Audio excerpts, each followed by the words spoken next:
Everything was in the hands of the gods, you know. A friend of mine, an Iranian friend of mine, who came back after some year or so after the revolution, came over here. And then he read all of the memoir literature, Carter, Brzezinski, Vance, Gary Stick. He said what impressed him was that these Americans thought that they could use the right words or find the right people to deal with the problem of the revolution, reverse its course. He said what they didn't realize was that they were dealing with a tsunami, with a great tidal wave of popular feeling, and there was no possibility that the outside the world could have an effect on what was happening in Iran. And I went to Tehran in 1953. Shortly after, it was in August, I think, the crisis evolved in Tehran. And I served in Tehran then for 2 years. Part of that time, 5-6 months, was in the American consulate in Mashhad. In those days, we had a consulate in Mashhad, a kind of listening post up close to the Soviet border and the Afghan border. And I had almost half a year in Mashhad. I got to know that corner of Iran. I enjoyed it enormously. I enjoyed it most, of course, as a young officer, brand new out of the Foreign Service. I was in charge. I was flying the flag. No Foreign Service officer wants anything better than that. I didn't play a role in the Mossadegh affair, except to watch it from this as it evolved. And working for a time in the offices of the director of the Point 4 program, of which you perhaps have never heard, a very successful economic development program, chaired by a man named Bill Warren. I'd worked in his office for a while, along with Zahedi.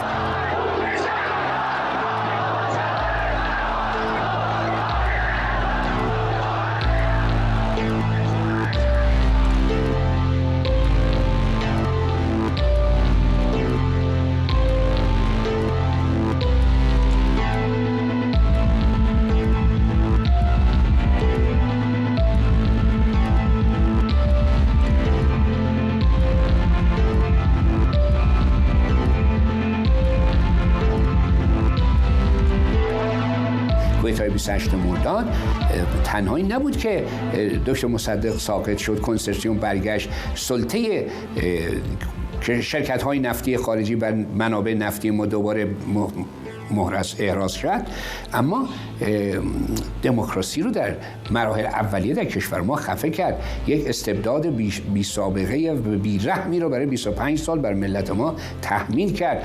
بنابراین تأثیرات کودتای 28 مرداد چیزی به مراتب فراتر از روابط بین دولت، ملت ایران رو نسبت به امریکا عرض کنم که تحریک کرده.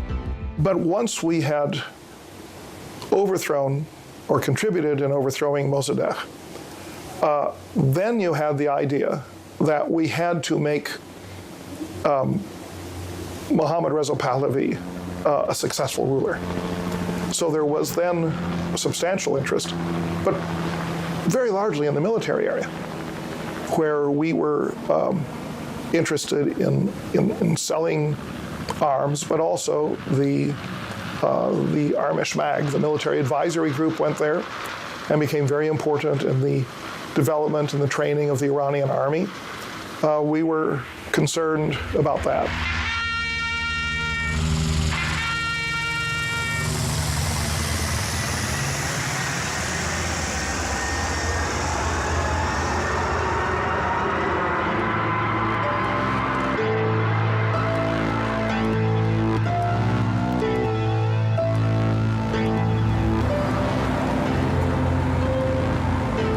Before the revolution, Iran was very important for American foreign policy.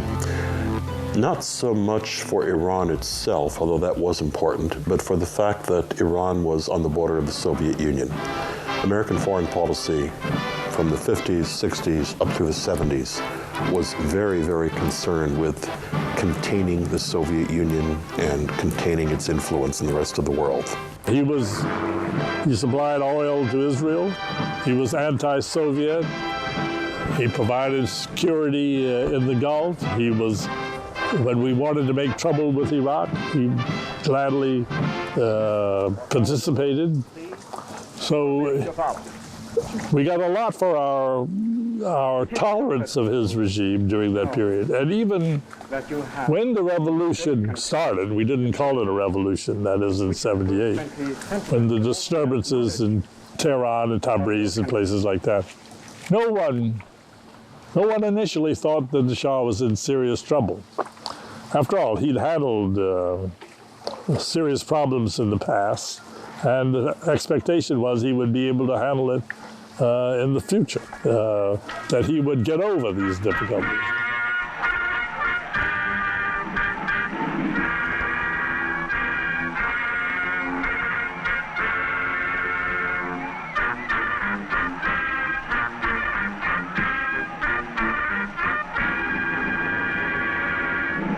Our nation and its people are indeed honored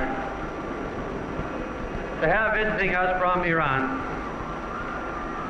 His Imperial Majesty and Empress Farah, longtime friends of our country,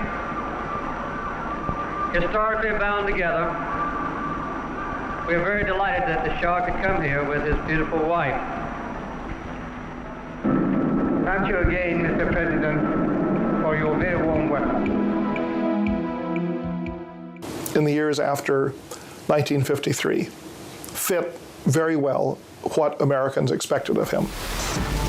As he gained more an obsession with his own role in history and started wearing his fancy military uniforms and so forth, I think people began to feel he was becoming a bit obsessed. But it made no difference because his policies were acceptable to the United States. And if there were problems, then we could urge him to move in a different direction. He might or he might not do this. Nobody had any doubt that if the big war ever came, that he would come down on the American side. Consequences of the overthrow, the way in which it was conducted by stealth, bribing the representatives in the Majlis, corrupting the government, creating false fears of communist aggression, an attempt to paint the Iranian government as irrational and destructive was all part of the vocabulary of the covert action of the time. It's very similar to what the Russians are doing in Crimea, what they have done. The same methods of subversion, of destroying viable governments in order to further the interests of the great powers.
In the United States, when the revolution came, the main concern was the Shah. He had been built up in the American media as one of the great figures of modern times. He had wonderful press. His social relations with the elite of American society were very tight. The celebration in 1971 of 2,500 years of continuous Iranian pure greatness was covered in this country. The Iranian monarchy was almost like the British monarchy.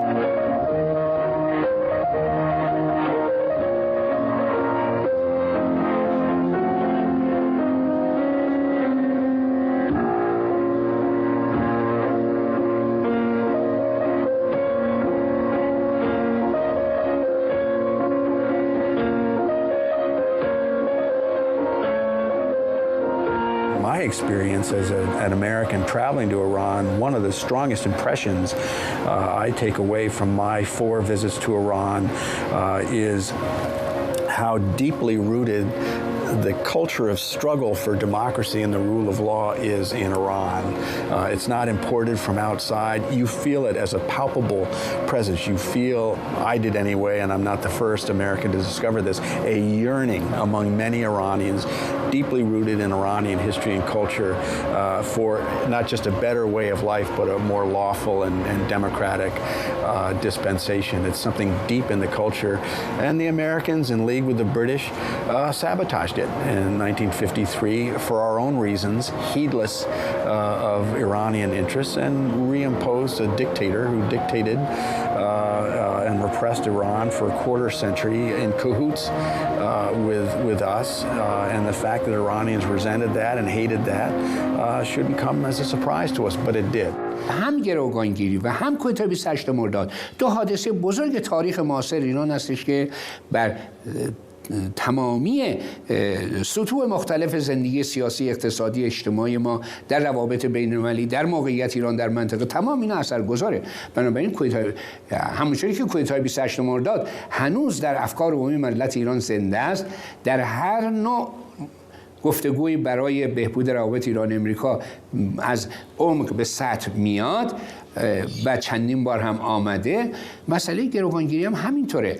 وقتی که گروگانگیری شد و به خصوص بعد از اینکه کارتر در عملیات طبس شکست خورد و عملاً کارتر نتوانست گروگانها رو نه از طریق مذاکره نه از طرق دیگر آزاد بکنه و بالاجبار امریکا بود که قطع رابطه کرد، یه چیز دیگه هم اتفاق افتاد.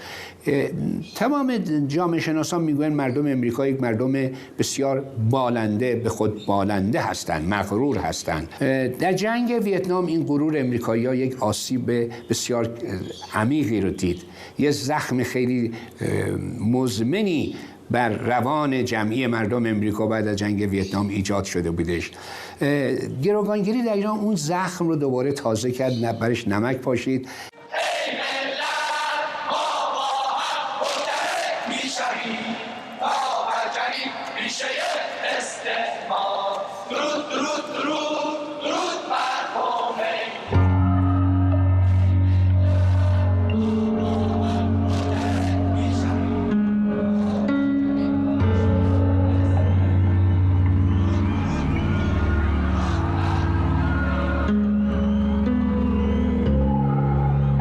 دفتر تحکیم وحدت یه شورای مرکزی داشت که این شورای مرکزی نمایندگان کل انجمن‌های اسلامی در سراسر کشور بودند.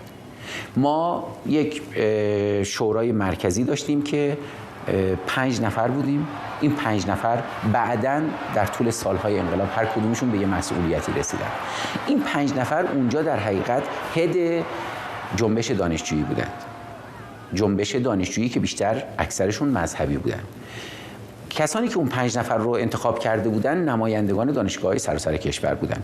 ما 5 نفر، یکیش من بودم که دانشگاه صنعتی آریامهر زمان قدیم بودم و بعد شده بودم تبدیل کرده بودیم اون رو به دانشگاه صنعتی شریف دوستم آقای محسن میردامادی بود که اون دانشگاه پلی‌تکنیک درس میخوند و نماینده دانشگاه پلی‌تکنیک بود که بعداً شد اسمش امیرکبیر. دوست دیگه هم آقای حبیب بی‌طرف بود که بعداً به وزارت رسید در دوره اصلاحات و اون از دانشگاه تهران و دانشکده فنی در این جلسه حضور پیدا میکرد. دوست دیگه هم آقای احمدی نژاد بود، محمود احمدی نژاد، که بعد اون به ریاست جمهوری ایران رسید و دانشجوی دانشگاه صنعتی علم و صنعت بود.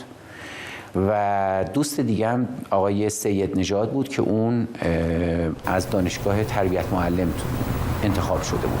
ایده این که ما بریم داخل سفارت امریکا و بست بنشینیم، تحصن کنیم، ایده بهتر از همه بود. منم اونو خوب پرورونده بودم. تو جلسه وقتی مطرح کردم فقط با حمایت آقای میردامادی و آقای بی‌طرف مواجه شد. آقای احمدی نژاد مخالفت کرد. بین دانشجویان مسلمان غیر از اون جریان تحکیم وحدت، گروه دیگه از دانشجویان مخالف بودن. اونا هم گفتن که دولت باید اجازه پیدا کنه و فرصت پیدا کنه که خودشو پیدا بکنه، رو کشور حاکم بشه، مسائل حل کنه و این کارا در خلاف جهت مثلا تثبیت دولته. به همین خاطر با این حرکت همراهی نکردم. طراحی کردیم و بعد هم این طراحی برای مدت 48 ساعت اشغال سفارت امریکا و گروگان گرفتن اونها بود و اینکه بتونیم مقداری اسناد سفارت امریکا رو به دست بیاریم. به خاطر اینکه ما تحلیلمون این بود که امریکا خیلی در امور ایران مداخله میکنه. این اسناد فوق العاده برای ما حیاتی بود. میتونه ثابت کنه که این ضد امریکایی بودن ما منطقی هست. بنابراین یک کامیونت رو هم انتخاب کردیم که همراه با وقتی ما وارد سفارت امریکا می شدیم و اونجا رو تصرف می کردیم، چون قرار بود 48 ساعت اونجا رو تصرف کنیم و بعد اونجا رو تخلیه کنیم، باید به سرعت تمام اسناد طبقه بندی شده سفارت امریکا رو می ریختیم تو این کامیونت و خارج می کردیم. و بعد از 48 ساعت که دنیا متوجه ما شده بود و یه تریبون به دست آورده بودیم، حرفای خودمون رو می‌زدیم، می‌گفتیم به عنوان اعتراض این کارو کردیم.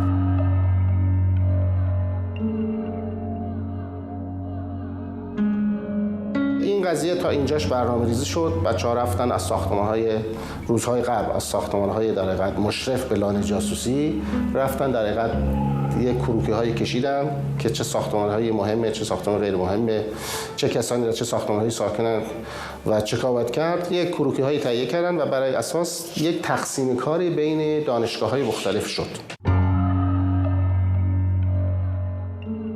برای اینکه دانشجوها میدونستن که این یه زنجیری هست، میندازن این در ورودی اصلی رو زنجیر میکنن، همش قفله. به همین دلیل مجبور بودن که یک به اصطلاح قیچی آهنبر تهیه کنن. یکی از دانشجوها میره توی اونجا مسجد شاه که این رو بخره، طرف ذره قیافش رو نگاه میکنه، میبینه خب این خیلی به دزد و اینا نمیخوره، یعنی به دانشجو نداره. بعد بهش میگه برای چی میخوای؟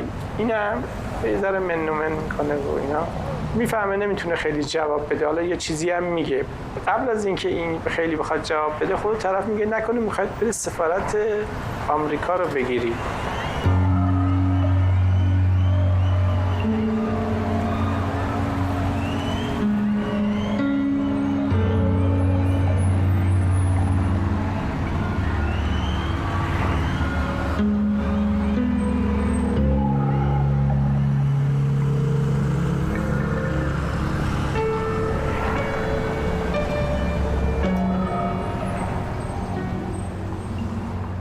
November 4th was an anniversary of an event that had occurred at Tehran University the year before during the protest against the Shah's regime, and there were several students who had been killed. So there was planned a commemoration of that event, and people from various quarters of Tehran would be marching on Tehran University, which was about a couple of miles to the west of the embassy.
حتی روز 13 آبان ما تظاهراتی که قرار گذاشتیم اونجا انجام بدیم و بیایم بریم تو سفارت، قرار رو ساعت 10 صبح گذاشتیم، چون روزی بود که همه تظاهرات میکردن به سمت دانشگاه تهران. روز کشتار دانشگاه تهران بود، 13 آبان سال قبل از پیروزی انقلاب، جمعیتی از دانش آموزا بودن دانشگاه تهران کشته بودن. سالروزش بنا بود تظاهرات بشه. ما تظاهرات خودمون رو طوری گذاشتیم که قبل از اینکه گروه‌های دیگه بخوان از جلوی دانشگاه تهران رد شن این کار رو کرده باشیم، به دلیل اینکه احتمال میدادیم یه گروه دیگه که عادی گروه مردمی که تظاهرات میکنن میان، وقتی رسیدن در سفارت اونا برن تو. اینقدر موج ضد آمریکایی و فضای ضد آمریکایی قوی بود که هر کسی فرصتی به دست می آورد و احساس می کرد خب الان میشه این کار رو بکنه، دست به این کار ممکن بود بزنه. And one of the main roads leading to the university passed right in front of the embassy. So a topic of discussion in that staff meeting was, should the embassy close lest there be some untoward incident when these expected thousands of people would be marching down Takht Jamshid in front of the embassy. And again, maybe because I was the veteran, had been there longer than anybody else, and was in some respects rather cynical about some things, I said, well, you know, we can close the embassy, but if we're going to close the embassy every time there's a demonstration somewhere in Tehran, we might as well close it permanently, because hardly a day goes by without a demonstration of some sort somewhere in the city. So the decision was we'd keep the embassy open. Now, in retrospect, I have wondered if we had closed the embassy, would the result have been the same? Because even if it were closed, we'd have a certain number of people there. So when the students came over the wall, there were still potential hostages to take. But the majority of the staff would be elsewhere, and I've sometimes wondered if that would make a difference.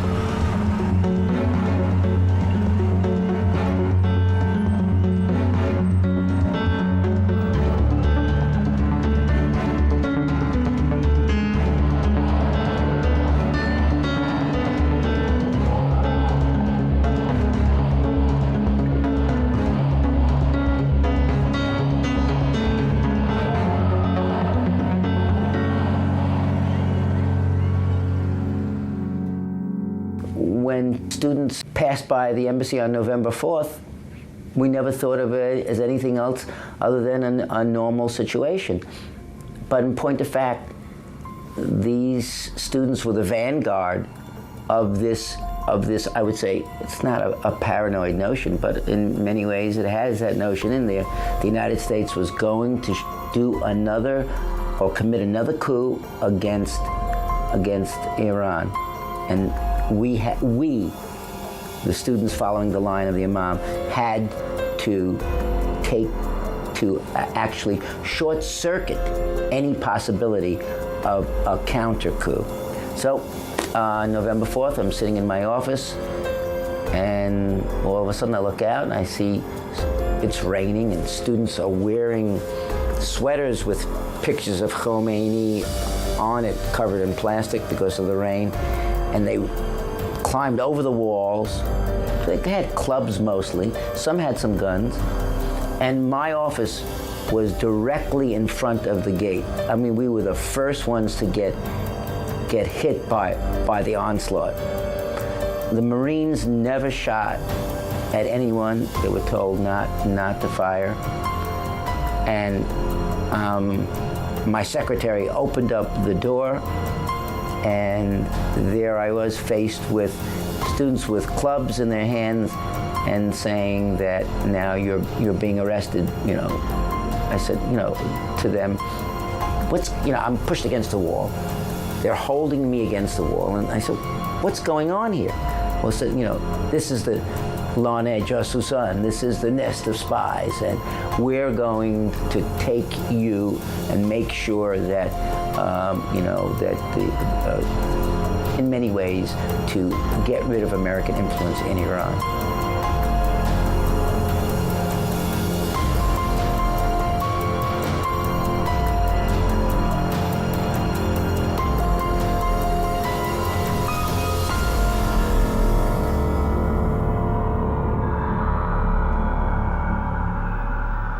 دانشجوها پایه کارشون این بود که مطلقاً با اسلحه وارد نشن. این رو جهت اطلاعتون میگم، چون قبلا هم میدونستن چریکا با اسلحه وارد شدن، پایه کارشون این بود. و حتی شاید این رو هم بد نیست بدونید، تحلیلشون این بود که اگر از داخل سفارت تیراندازی شد، یعنی اینا قطعی بود، جز برنامه ها بود، از داخل سفارت تیراندازی شد و دانشجویی کشته یا مجروح شد، اون رو ببرن دانشگاه تهران. برای جهت اطلاعتون بگم اون روز در دانشگاه تهران تظاهرات بود. توجه میکنید؟ تظاهراتی بود که بسیاری آدمای زیاد از جاهای مختلف شهر به سمت دانشگاه تهران، مثلا چند صد هزار نفر اونجا حضور داشتن. برنامه این بود که اگه اونا زدن، اینها به هیچ وجه پاسخی ندن، اون رو بیارنش دانشگاه تهران. خب البته خوب شد نشد، چون بعد یه عوارض وحشتناکی ممکن بود پیش بیاد. و همون تحلیل اول درست در آمد. اونا کاملا آماده بودن که اگر چنین اتفاقی افتاد خودشون تشدیدش نکنند، تیراندازی نکنن، کار دیگری نکنن که این جریان دیگه غیر قابل کنترل بشه. اگر اشتباه نکنم تو اسنادشون هم بعد بود که پیش بینی کرده بودن ممکنه توسط حرکت‌های مردمی به سفارت حمله بشه و توصیهشون این بود که به هیچ وجه مقابله نظامی نکنن باشه.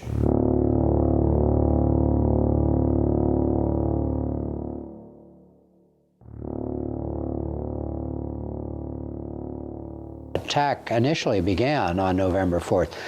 They were not armed, but they very quickly acquired arms because as they captured people and got into the embassy, we had lots of arms, and there were others that came to join them that had plenty of arms. And so here you had a group of, for the most part, young, you know, they were 19, 20, 20-something university students who had absolutely no training in the use of firearms, who were packing around automatic weapons. And in circumstances like that, you know, don't bet a whole lot of money on an accident not happening. But my sense, as I said, was that barring an accident, that the end result would be that they would let us go. I was also assured that we had heavier weapons in the back. And that turns out to be false. In fact, one of the documents that the Iranian captors found was a document which turned down the ambassador's request to arm the Marines with M16s. Christmas. What I did not count on was the idea that the embassy was basically going to be surrendered without any kind of a fight. And there's a huge controversy even amongst the hostages today as to whether or not we should have defended the embassy in some way. I happen to agree with the position that we should have put up some kind of resistance, but there are others who say that no, had we put up any resistance at all, they would have ended up massacring all of us.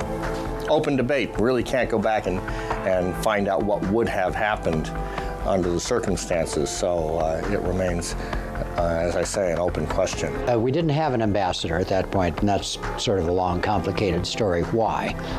We had a chargé d'affaires, Bruce Langen, who had been ambassador in Malta just prior to coming out to Iran in June of 1979 for what he was told at the time would probably be 2 or 3 weeks while the State Department figured out what it was going to do about the chief of mission. We had gotten to November and he was still there. He and I went to a meeting at the Foreign Ministry. Yazdi assured me at midnight of that first day that, look, this will resolve it by morning.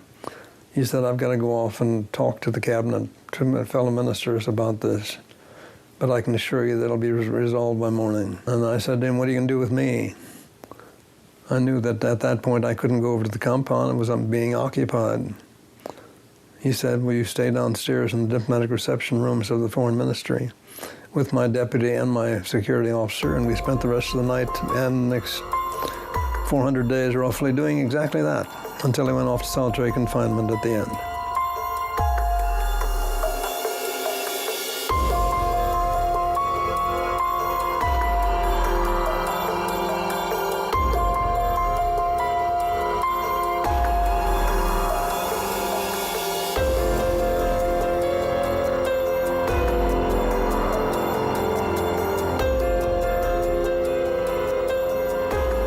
We were brought back in. We were held initially in the ambassador's residence. I remember two things specifically talking to people who were nearby where I was. First of all, I told the Marines to stop calling me sir, and I didn't want them to be identifying me as any kind of a senior officer or anything like that. And in fact, they complied and went further than that. They stopped addressing their own officers and other senior people as sir, so as not to finger people who might be more important than others. And I arrived in Washington on Friday, and I called the Iran desk, and I said, is everything all right out there? And he said, yes. There was a demonstration, but it didn't stop at the embassy, and all of our people had gone out of town or stayed home. There was no problem. So I said, so I could go off for the weekend? He said, my deputy said, yes. And when I was coming back on that Sunday, I was trying to think of ways that we could begin to patch up and rebuild a relationship with Iran when I heard that the embassy had been seized, and I realized that we were in deep trouble.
ما مثلا وقتی که تصمیم به این کار گرفتیم، اول تو ذهن خودمون این بود که این رو با امام مطرح کنیم و به امام بگیم ما میخوایم بریم سفارت آمریکا رو بگیریم، که شنیدید لابد شما که با آقای موسوم خوئینی رفتیم صحبت کردیم و از ایشون خواستیم شما برید به امام بگین. آقای موسوم خوئینی تحلیلشون این بود که این لازم نیست به امام گفته بشه، ما تحلیلاً میتونیم بفهمیم که امام با این کار مخالف نیستن، ولی اگر شما با امام بخواید مطرح بکنید، امام حتی اگر مخالف هم نباشند مخالفت میکنند، به دلیل اینکه این بعدها وقتی که منعکس بشه که با موافقت امام این کار شده، این اخلاقاً کار خوبی نیست. به این دلیل توصیه ایشون بود که به نظر ما نمیخواد با امام مطرح بکنیم. ما هم پذیرفتیم که با امام مطرح نشد. ایشون گفتن خب اگر اقدام شد و امام مخالف بودن، همون اول میگن که این کار رو نکنید، خب میان بیرون شما. ولی بلافاصله بعد از اشغال به امام اطلاع دادن، امام فرزندشون رو فرستاد ببینید اینا کی هستن. احمد آقا همون شب اول اومدش سفارت و سوال میکنم، گفت شما کی هستید؟ اصلا نمیشناخت ما رو. و البته براشون توضیح دادیم و قانع شدن که دانشجویان هستن که قصد خشونت ندارن، اما اعتراض سیاسی دارن با آمریکا. رفتن به امام گفتن، امام حمایت کرد.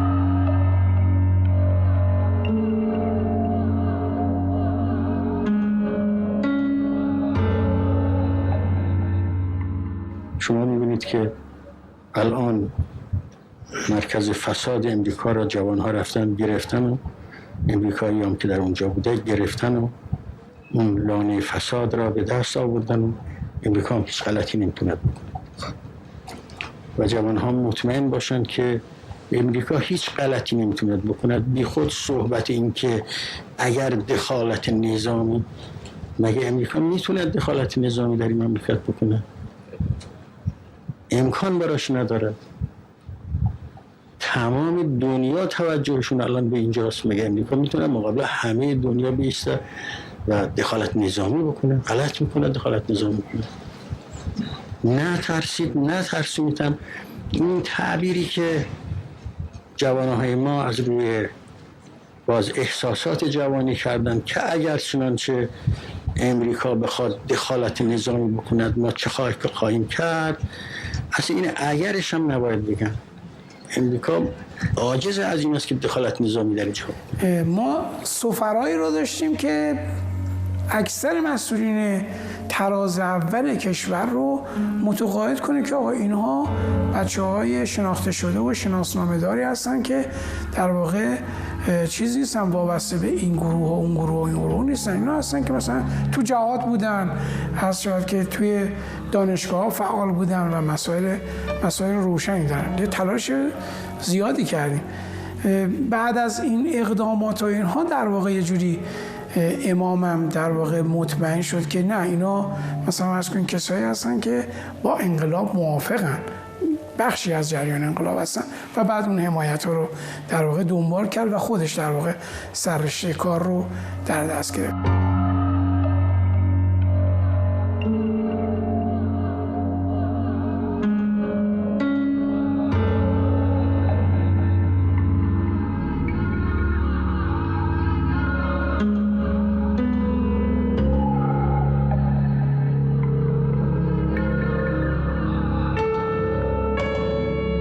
The very first day when Bruce and I were talking to the foreign minister, Ibrahim Yazdi, he kept insisting that we had to leave because it wasn't safe for us. And our rejoinder to that was, no, we're not going anywhere. Your government has an obligation to protect us as diplomats accredited to you, as it has an obligation to do something about the situation at our embassy, which was under attack and then occupied by this student group.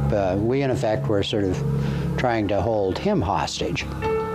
And by the end of that first day, about 8 or 9 o'clock at night, he gave in. He said, all right, you can stay here overnight. You will be our guests.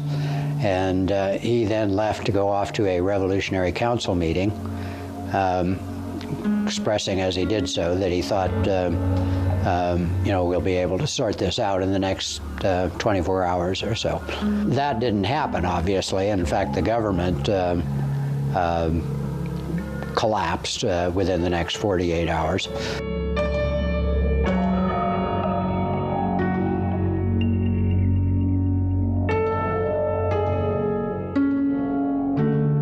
اما اینطور نبودش که استعفای دولت موقت، کنار رفتن ما صرفاً به دلیل گروگانگیری باشه. نه، از خرداد سال 58 به دلیل دخالت‌های مکرری که روحانیون محترم حزب جمهوری اسلامی که در این حال عضو شورای انقلاب هم بودن در امور اجرایی می‌کردن، دولت فلج شده بودش. یک عدم هماهنگی در مدیریت کشور محسوس بود. در یک شرایط عادی، وقتی یک جامعه عادی است، یک اداره وضع عادی داره، مدیریت‌های متعدد فلج کننده است. مسلماً در دوره انتقال که می‌باید این جابجایی‌ها صورت بگیره، اگر هماهنگی و همکاری نبود امکان نداشت. دولت موقت این رو در خرداد ماه مشاهده کرد و طی نامه‌ای که در همون خرداد 58 ما به رهبر فقید انقلاب نوشتیم متذکر شدیم، گفتیم این امکان پذیر نیست، این ادامش امکان پذیر نیست، مگر اینکه یا آقایونی که در شورای انقلاب هستن در امور اجرایی دخالت نکنن، قوه مقننه موقت هستن تقنین رو انجام بدن، بذارن دولت که مسئول اجرایی هست کاراش انجام بده، یا نه دولت بره کنار، یه گروه بیان اداره بکنن. پس بنابراین یه زمینه وجود داشت که محصول دخالت‌های نهادهای متعدد در امور اجرایی کشور بود که مملکت رو می‌برد به سمت سوی فلج شدن.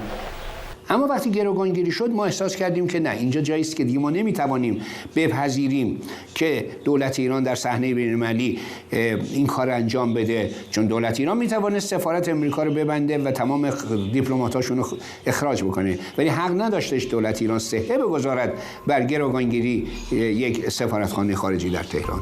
دانشجویان در مقابل اون همه جو متخاصمی که وجود داشت که همه میگفتن مرگ بر آمریکا و اگر یک کسی به یه آمریکایی سلام علیکم، وقتی که نخست وزیر ما آقای بازرگان به همراه معاون امنیتیش آقای دکتر چمران، به عنوان وزیر خارجه‌اش آقای دکتر یزدی، با سایرس ونس برژینسکی در الجزایر ملاقات میکنن، این به عنوان یک حس منفی در جامعه ما تلقی میشه. چند روز قبل از این واقعیه 13 آبان این اتفاق افتاده، ملاقات الجزایر.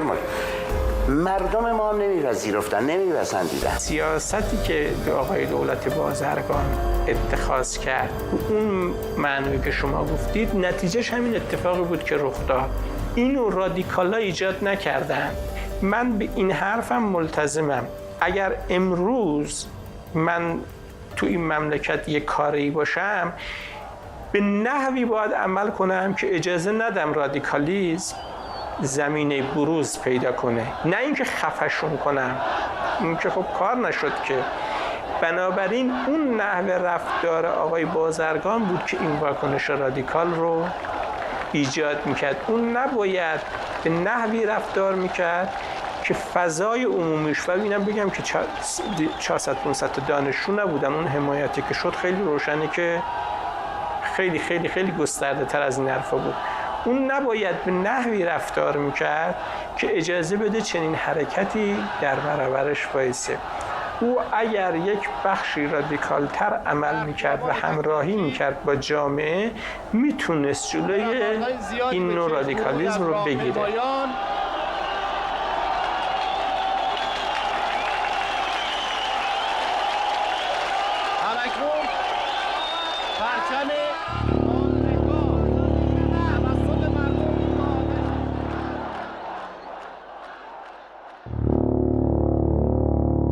به نظر من بر اساس تعاریفی که در جامعه شناسی وجود دارد، در علوم سیاسی وجود دارد، این دقیقاً یک توطئه است. چرا؟ برای اینکه یک انقلابی شده، این انقلاب یک رهبری داشته، این رهبر حی حاضر زنده وجود دارد، اعمال رهبری می‌کند، این رهبر یک شورای انقلابی رو منصوب کرده است، اون شورای انقلاب هم هنوز حضور داره، اون رهبر و اون شورای انقلاب یک دولتی رو منصوب کردن، اما تعدادی از افراد میرن در پشت درهای دربسته تصمیم میگیرن چنین کاری رو بکنند، بدون اینکه به رهبری اطلاع بدن، بدون اینکه به شورای انقلاب اطلاع بدن، و رهبری و شورای انقلاب و دولت و همه این کشور رو در برابر کار عمل انجام شده قرار میدن. درسته که رهبر فقید انقلاب بعد از 36 ساعت یا 48 ساعت آمد تایید کرد، اما در حال این کار صورت گرفته بودش.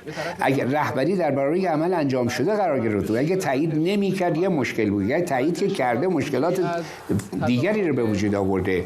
شورای انقلاب هم همینجور بود. شورای انقلاب در داخل خودشون با این کار موافق نبودن، ما در جریان مذاکرات بودیم، اما به دلیل جو ملتهبی که وجود داشت آمدن حمایت کردن، به خصوص بعد از اینکه آقای خمینی هم آمدن او رو انقلاب دومی مهمتر از انقلاب اول تلقی کردن.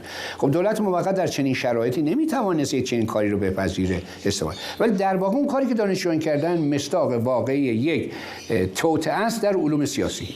درسته. این که اقدام ما به نوعی یه نقشه‌ای بود علیه دولت باید بپذیریم. منم فکر میکنم نمیشه اینو پنهان کرد، چون دولت دست نداشت. ما خودمونم اصرار داشتیم که این کار نباید دولتی بشه، ولی مهمتر از همه اصرار داشتیم که این کار حتما بوق بشه توی دنیا به عنوان یک جریان دانشجویی.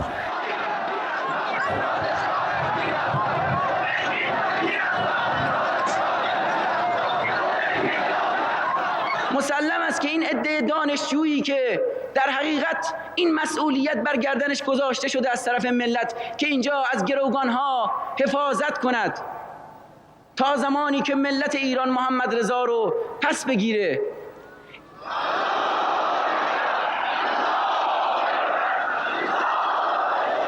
شایعه میکنند و سعی میکنند تهمت بزنند، بگویند که اینهایی که آمدند و از طرف ملت ایران لانه جاسوسی را گرفتند افرادی هستند وابسته به گروهی و یا حزبی خاص، افرادی هستند تابع نظرات فردی خاص و میخواهند این را بپوشانند که همواره امام امت امام خمینی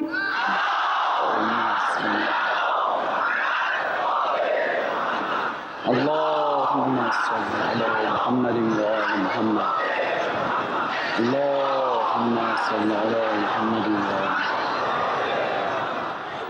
امام همواره با حمایت از اینجا بر این حرکت صحه گذاشتند.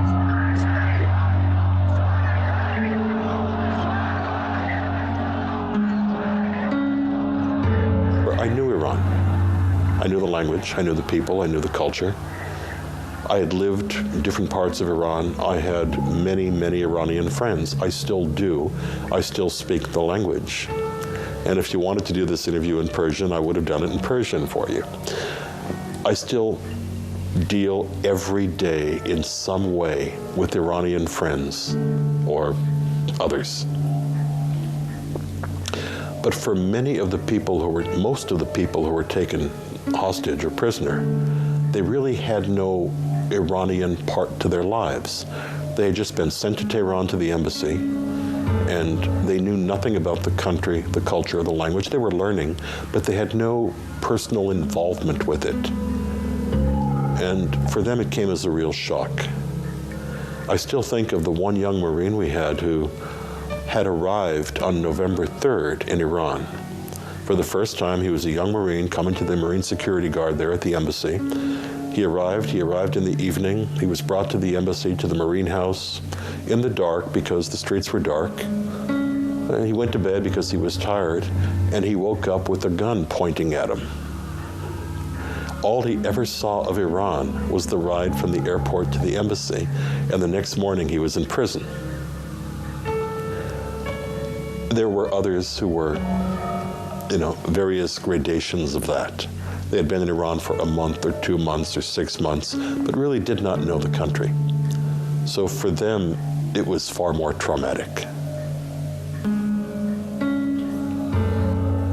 The first few days of the crisis when I was being held, I had access, I saw scenes on the Iranian television because the television was in the guard's room adjacent to the room in which I was being held. And I will never forget the scene of some of my hostage colleagues being treated the way they were those first few days, bound hand and foot, strapped into chairs, denied the opportunity to talk. Not least one of the women who sat there, Anne Swift, I could see in the television shot, bound and tied in her chair, totally pushed into a corner, totally contrary, absolutely, to all human traits. And this from Iranians, with the tradition they'd had of hospitality to foreigners, I was extremely angry when I saw that, and recalling what I thought were the much better sides of the Iranian psyche that I had come to know over many years. People who came in, most of them were not armed. They said they didn't intend to injure us or shoot us or kill us, which they could have done. So the thought was, this is another one of those things. What clearly happened, and what I certainly didn't predict, was that what started off as this student operation would turn into a major international crisis and become this huge bit of theater that would dominate headlines for so long.